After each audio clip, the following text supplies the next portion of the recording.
Good evening and welcome to 365 Days of Amazing Stories with Theo Mayer.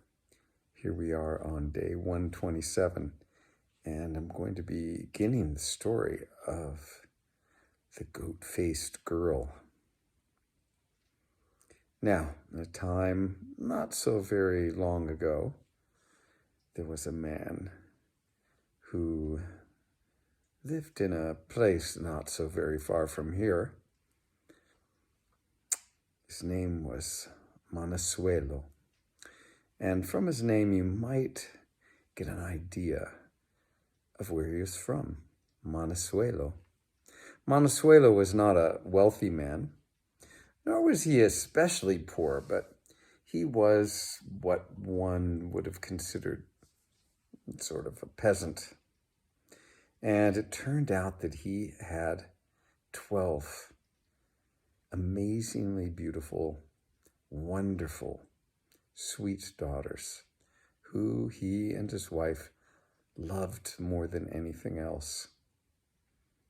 Now, they were almost like, a stairway, because they were each 1 year apart in age.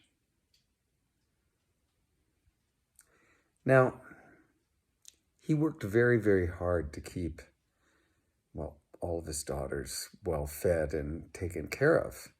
In fact, it was all he could do, it seemed, to keep the wolf from the door, as they would say, to keep all of the bills paid and to keep them healthy and happy. He definitely was not extravagant with them in any way, and each was meant, or was, each one of his children helped out. They all had their chores and their tasks to do, and around the place where they lived, one would gather the eggs from the chickens, another would be weeding all of the weeds from the garden, another would be milking the cow in the morning, another in the afternoon. The house chores were taken care of course, by them. And as it was, things went along quite splendidly. Well, Manasuelo would work very, very hard, as I said. He worked in the fields, and he grew food for people all round. Some of the best food said in the land.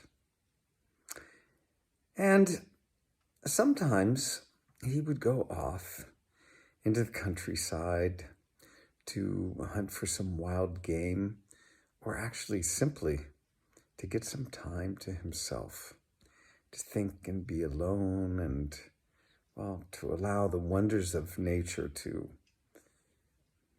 flow over him like a gentle breeze.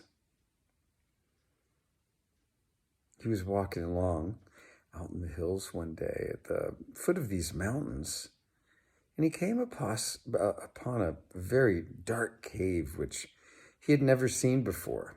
It was a cave that was, so dark on the inside, it seemed that the sun itself was afraid to go in. As he went by, he stopped and peered into the darkness. And as he did so, a huge green lizard appeared at the entryway. Manasuelo was taken aback. He couldn't run. He couldn't speak. He could do nothing really but stare. He'd never seen anything like it. It was huge, and to him, fierce looking, scary looking.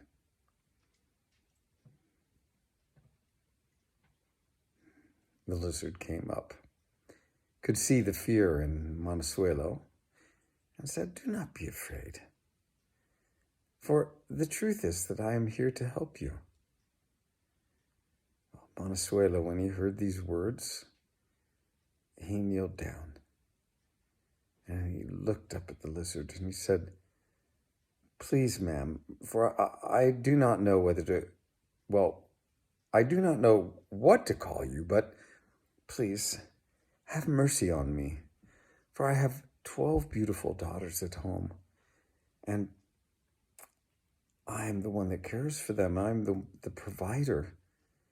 Please don't hurt me. The lizard said, "Oh no, I have no intention to hurt you, but to only help you. Tomorrow, I would like you to bring me your youngest daughter. Allow me to have her." Montezuelo, he heard these words and, well, his mind began to race.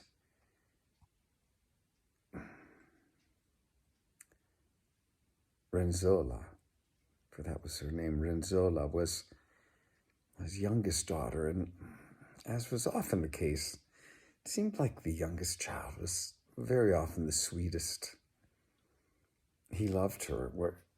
A father loves all of his children, but it seemed he had a special sweet spot for Renzolla.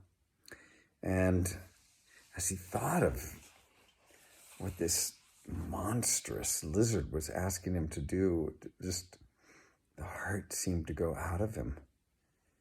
He thought, I can't, thought to himself. And he wasn't speaking, but in his mind, I can't give her up to this creature. How can I do that? But if I don't, this lizard will probably eat me on the spot. I know not what to do. The lizard could read his mind and said to him, I will tell you if you do not bring her tomorrow, Renzolla, things will not go well for you. Or at this, Montezuelo bowed and took his leave and made his way through the woods to his home. When he came into the house, his wife looked at him and said, Husband, what has happened to you? Have you gotten into a quarrel with somebody, or has the donkey fallen and hurt itself? Neither one nor the other, Montezuelo said, but something far worse, I can tell you. Husband, tell me then. Montezuelo told her exactly what was requested of him, and he said, I don't know what to do. I don't know. Can you please advise me? His wife was silent for a moment, and then she said, I think you should take her to the lizard. I have a good feeling about this. I think that perhaps from here, our luck will change, and she will fare well as well. I think there's nothing to worry about. Take her, and let us see what happens next. I have a good feeling about this. Well, Montezuelo, he followed the advice of his wife quite often, listening to her intuition, allowing her intuition to lead the way. And so the next morning, with Renzolla, he made his way through the forest to the entrance of the cave. And there, waiting at the entrance, was the huge lizard. And the lizard stretched out its foreleg and grasped the girl in its clutches and brought her to her. Montezuelo, he feared the worst. He feared that she's going to be nothing but dessert for this creature. But then the lizard spoke again and said, "Here, take this sack of gold, and with it marry off your other daughters. For now you will have dowries for each one of them, and enough as well for the rest of your life, for you and your wife. So worry not, and know that I will take care of Renzolla as if she were my own. I will be both a mother and a father to her. So do not worry. Happily go on your way." Manasuelo, he took the sack of gold and he made his way home. And in a short amount of time, when the other people who lived round about him discovered how wealthy he was, suitors came to marry his daughters, many. And for each one, he was able to provide a beautiful dowry.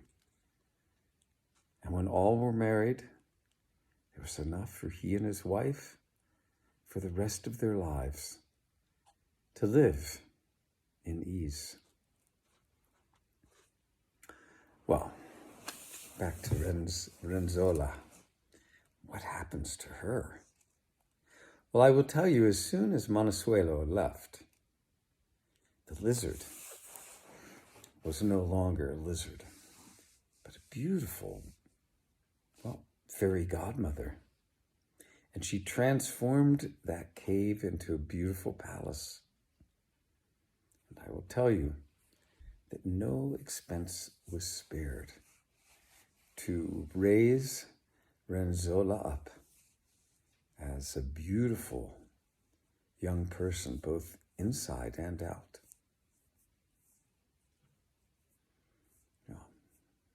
Days turned into weeks, turned into months, turned into years.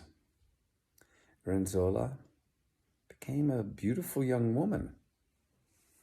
And, well, it seemed that perhaps luck was with her.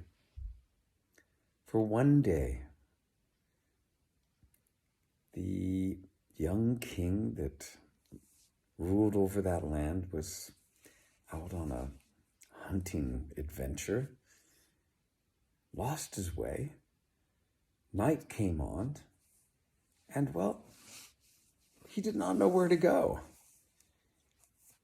And as dusk grew darker and darker and into night, he saw off in the distance a light. That light was coming from the windows of the palace. Now we'll leave the story right here, and we'll find out tomorrow what happens. Okay, thanks for joining. Have a good rest of your day or evening, whatever it may be.